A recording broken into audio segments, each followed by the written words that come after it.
In my privileged position as a chaplain with the Perth Wildcats, our ministry can often extend beyond that of just being a team chaplain. And in discussions with staff and management, we looked at possible ways that our players might be able to give back to the community instead of just taking out from it. And in cooperation with the staff, etc., we came up with the idea of a youth foundation. It was my desire to see maybe the churches and youth organisations and welfare organisations in the city of Perth benefit from the Wildcats being a part of the community. And so we now have our youth organisations, churches, as beneficiaries of a foundation, and the players are able to do their community work and do other involvements and fundraising and activities like that. We're involving alumni and a whole group of people in raising funds to contribute back to the city of Perth. It's an exciting venture to be a part of, but it's come out of the involvement of chaplaincy. And without this opportunity and this privilege of being able to serve the club, this thing wouldn't have taken place.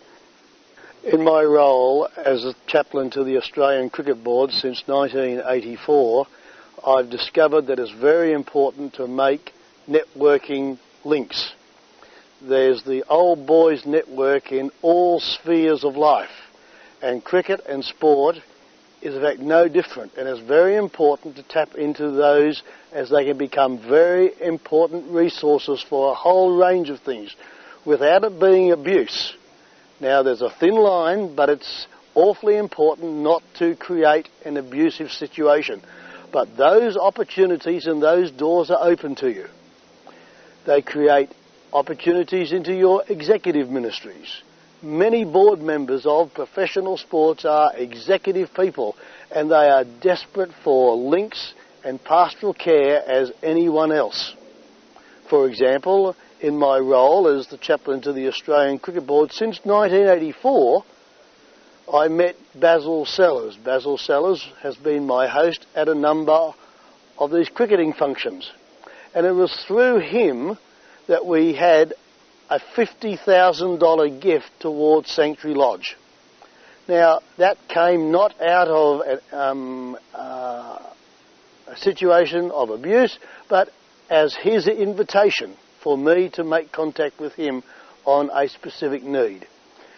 As your role as chaplain to a professional sport, you will have many doors opening to you through sponsors of those clubs, of those sporting teams, and you can make links in those scenes. It's very important.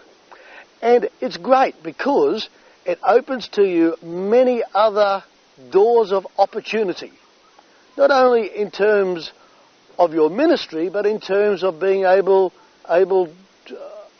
just to resource things. So you be encouraged as you use your sport and your ministry in these wider spheres. It is critical, and it's wonderful as the grace of God touches your life.